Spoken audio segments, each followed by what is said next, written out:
కి నమస్కారం. నిన్న హనుమకొండలో కాంగ్రెస్ పార్టీ చేసినటువంటి బహిరంగ సభ ముమ్మాటికి వంచన సభ. ఎంత దుర్మార్గపు మాటలంటే మంత్రులు మాట్లాడినా, ముఖ్యమంత్రి గారు మాట్లాడినా వాస్తవాల వక్రీకరణ. మహాలక్ష్మి పథకం గురించి మాట్లాడుతూ ఇన్ని వందల కోట్లు ఆర్టీసీ బస్సులకు కట్టినాం, అన్ని వందల కోట్లు కరెంటు బిల్లులకు కట్టినాం అనేటువంటి మాట మాట్లాడారు. మహాలక్ష్మిలో ఉన్నటువంటి మొదటి అంశం 2500 రూపాయల పెన్షన్ మహిళలకు ఇస్తామనేది. తెలంగాణలో 1,50,00,000 మంది అర్హులైనటువంటి మహిళలు ఉన్నారు. ఈ 1,50,00,000 అర్హులైనటువంటి మహిళల్లో కనీసం 50 లక్షల మందికి ఆ పథకం వర్తింపజేసిన సంవత్సరానికి 15,000 కోట్లు అవుతాయి. 15 కోట్ల పథకం గురించి మాట్లాడక 100 కోట్లకు సంబంధించినటువంటి పథకాలు అమలు చేసి మొత్తం మహాలక్ష్మి కార్యక్రమం అమలు చేసినట్టు మసిబూసి మారేడుకాయ చేయడం అంటే నిన్నటి సభ ద్వారా ఈ ప్రభుత్వం రేవంత్ రెడ్డి గారు వారి మంత్రివర్గం తెలంగాణ సమాజానికి క్షమాపణ చెప్పాలి. ప్రత్యేకించి మహిళా లోకానికి క్షమాపణ చెప్పాలి. కారణం ఏంటంటే నిన్న సభ తర్వాత స్థూలంగా ఆలోచిస్తే రేవంత్ రెడ్డి ప్రభుత్వం చేతులు ఎత్తేసింది. ఏం చెప్పిండు ముఖ్యమంత్రి గారు? మాకు నెలకు 18,500 రూపాయల 18,500 కోట్ల రూపాయల ఇన్కమ్ వస్తూ ఉన్నది, 30,000 కోట్ల రూపాయలు ఖర్చు ఉన్నది అనేటువంటి మాట మాట్లాడిండు. అంటే దాని ఆంతర్యం ఏంది? మేము ఇదివరకు ఇచ్చినటువంటి హామీలు నెరవేర్చలేం, ఇప్పుడు కొనసాగుతున్నటువంటివి కూడా కొనసాగించలేము అనేటువంటి భావన అందులో ఉంది. వరంగల్ గడ్డ ఇది పోరాటాల గడ్డ, ప్రశ్నించే గడ్డ. రాణి రుద్రమదేవి, సమ్మక్క సారలమ్మ, చాకలి ఐలమ్మ లాంటి మహిళామణులు వీరంతా మహిళా చైతన్యానికి ప్రతిరూపమైనటువంటి ఈ గడ్డలో మహిళా సభ పెట్టి ఈ రకమైనటువంటి పలాయనవాదం, ముఖ్యమంత్రి గారి మాటలు బహుశా ఇక్కడ ఉన్నటువంటి పాత్రికేయులలో చాలామంది కూడా సీనియర్లు ఉన్నారు. వరంగల్లో అనేక మంది ముఖ్యమంత్రుల సభలు జరిగినాయి.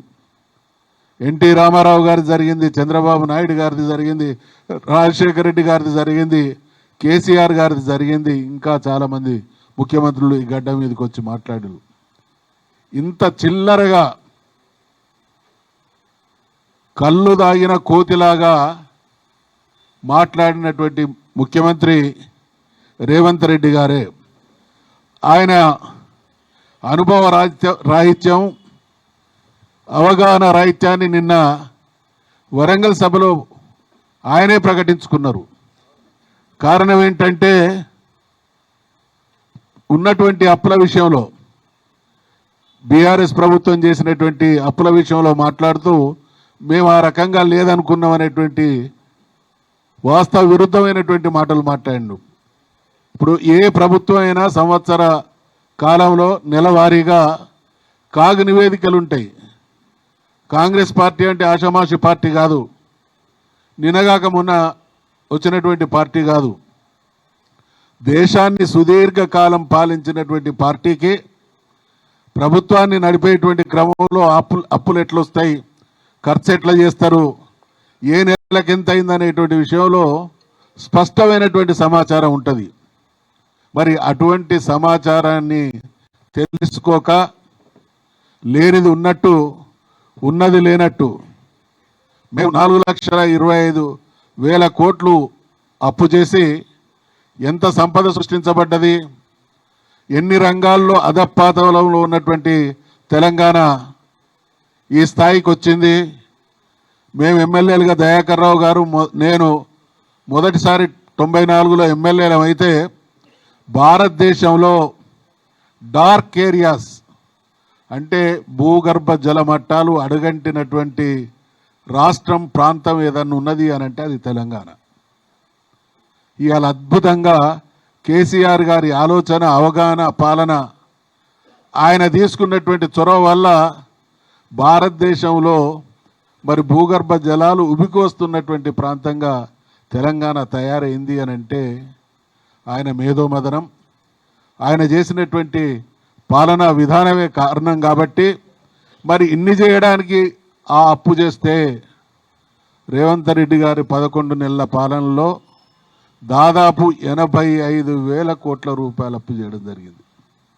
ఈ లెక్కన చూసుకుంటే ఈయన 5 సంవత్సరాల కాలంలో ఎన్ని లక్షల కోట్లు అప్పు చేసి ఏ పథకాన్ని అమలు చేయకుండా చరిత్రలో మరి చరిత్రహీనుడుగా మిగిలిపోతాడనేటువంటి విషయాన్ని గుర్తు చేస్తా ఉన్నాం.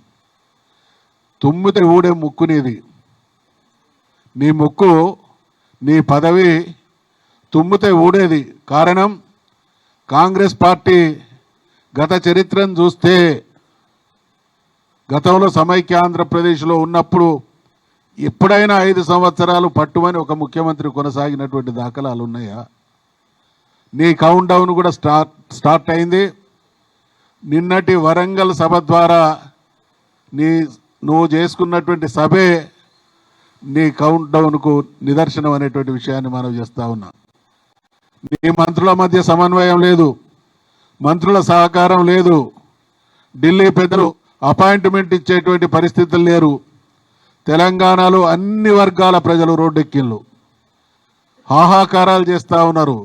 స్వయంగా నువ్వు ప్రాతినిధ్యం వహిస్తున్నటువంటి నియోజకవర్గంలో ప్రజలు జైలు పాలు చేయబడుతూ ఉన్నారు.